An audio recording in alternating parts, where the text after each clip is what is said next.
ឯកឧត្តមឧបនាយករដ្ឋមន្ត្រីស៊ុនចាន់ថុលចុះពិនិត្យទីតាំងត្រៀមបើកការដ្ឋានសាងសង់ព្រែកជីកហ្វូណាន់តេជោគំនិតទី2មុនថ្ងៃប្រកាសជាផ្លូវការនាព្រឹកថ្ងៃទី9ខែមេសាឆ្នាំ2026នេះឯកឧត្តមឧបនាយករដ្ឋមន្ត្រីស៊ុនចាន់ថុលអនុប្រធានទី1ក្រុមប្រឹក្សាអភិវឌ្ឍកម្ពុជា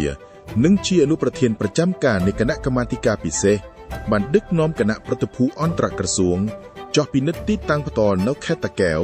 ដើម្បីត្រៀមលក្ខណៈសម្រាប់ពិធីបើកការដ្ឋានសាងសង់គម្រោងព្រែកជីកហ្វូណាន់តេជោកំណត់ទី2ការចុះពិនិត្យទីតាំងនេះធ្វើឡើងក្នុងគោលបំណងធានាឲ្យការរៀបចំកម្មវិធីបើកការដ្ឋានដែលគ្រោងនឹងប្រព្រឹត្តទៅនាព្រឹកថ្ងៃទី11ខែមេសាឆ្នាំ2026ខាងមុខអាចដំណើរការទៅបានយ៉ាងរលូននិងជោគជ័យ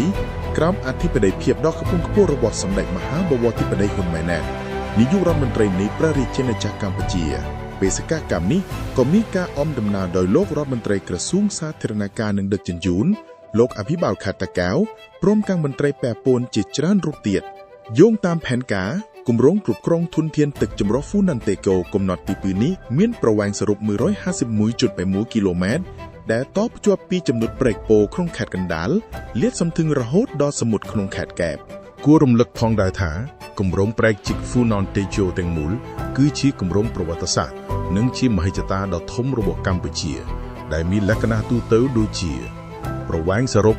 180គីឡូម៉ែត្រឆ្លងកាត់ខេត្តចំនួន4គឺកណ្ដាលតាកែវកំពតនិងកែបទុនវិនិយោគសរុបប្រមាណ